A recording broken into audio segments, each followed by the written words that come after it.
Hello all, welcome back to my channel. So आज का topic मेरा काफ़ी फेवरेट है। Exams are round the corner. हम बच्चों को कैसे प्रिपेयर कर रहे हैं इन एग्ज़ाम्स के साथ डील करने के लिए।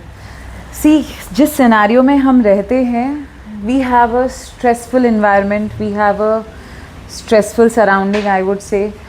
बहुत ज़्यादा प्रेशर है, कंपटीशन है, everything is there.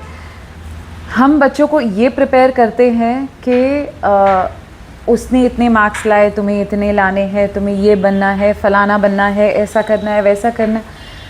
Are we teaching our kids to be happy? Are we teaching our kids how to deal with the situation, how to deal with the stress they are building day by day? कहीं ना कहीं हम ही उन्हें उस stress की तरफ ले जाते हैं, बट बिना प्रिपेयर किए कि ओके अब ये स्ट्रेस आया है तो आपको डील कैसे करना है। Because at the end if it is stress which is a mental problem, which is a mental health problem, वो डेफिनेटली आपके फिज़िकल हेल्थ पे हैम्पर करेगा। आज नहीं तो कल, कल नहीं तो परसों, परसों नहीं तो जब आप अपने 20s में होगे, 30s में होगे, which is not fair. So might as well let's teach them, let's prepare them from now onwards के उस स्ट्रेस के साथ कैसे डील करना है। Let it be an exam situation, let it be an interview situation, let it be a meeting situation, how are we dealing with it? We should be prepared, we should give them a prep for that. So I would say जब भी बच्चे exams के लिए जाते हैं, उनको आप rather than saying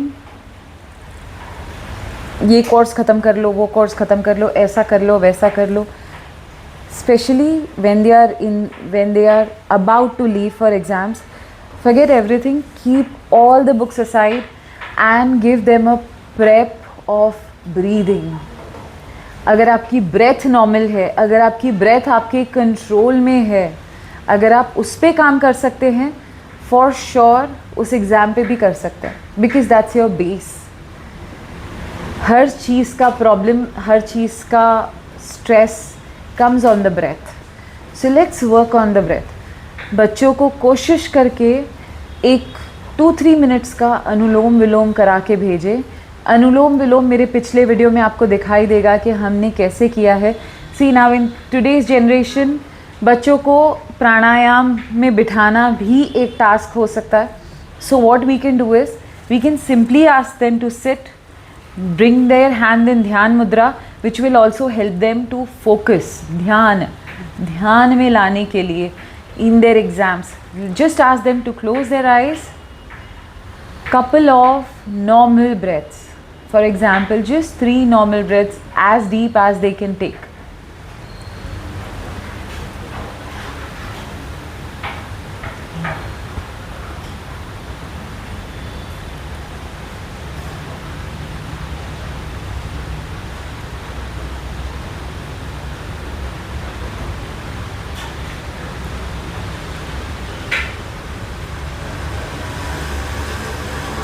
Now the question arises, जब आप उन्हें ये ब्रेथ लेने के लिए कहते हो, will they be able to focus? Will they be able to concentrate on this breath? Trust me, no. It's a big no. मैं आपसे ये करने के लिए कह रही हूँ, बट मुझे पता है बच्चा नहीं कॉन्सेंट्रेट कर पाएगा उस पर, क्योंकि उसके अंदर बहुत ज़्यादा प्रेशर है एग्ज़ाम का, उसके अंदर बहुत ज़्यादा प्रेशर है कंपटीशन का, मार्क्स का, सराउंडिंग्स का, peer pressure, सोसाइटी का। So how will you deal with it? ये ब्रेथ को सिर्फ कंट्रोल करने के लिए था। Now we are going to make them do the most energising word which is Omkar और a humming sound. If religion is a problem, if you find Omkar as a religional word, so it's fine, just to calm their breath, ask them to do that humming sound where they inhale and exhale with the humming sound, which is a B sound. But if you consider this word as a most powerful energizing word, I would suggest please go for this. 5 Omkar भी आपकी surrounding, आपके thoughts को बहुत ज़्यादा cleanse कर सकते हैं, आपके माइंड को काम कर सकते हैं। So just bring their hand in Dhyana Mudra. Inhale.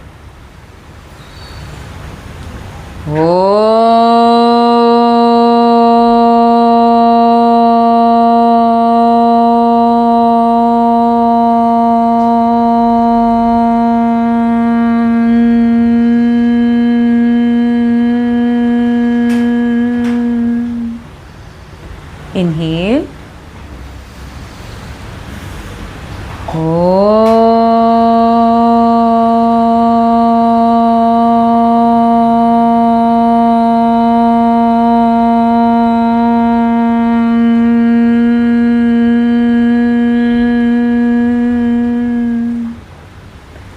Inhale.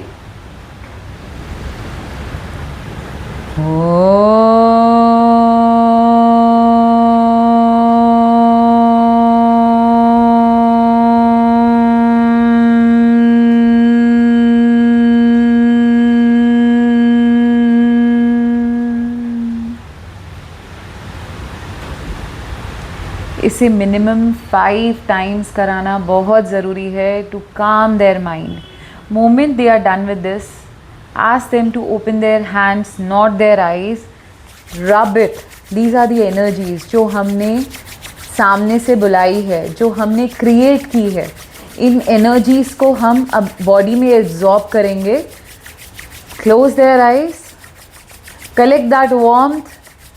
Place your palm on your eyes. Slowly slide it down. Stay there for a while. Gently slide it on your body. Bring your head down. Ask them before opening their eyes to promise and commit themselves that they will be satisfied and relieved before attempting any exam. Slowly open it. I mean it. This works wonders.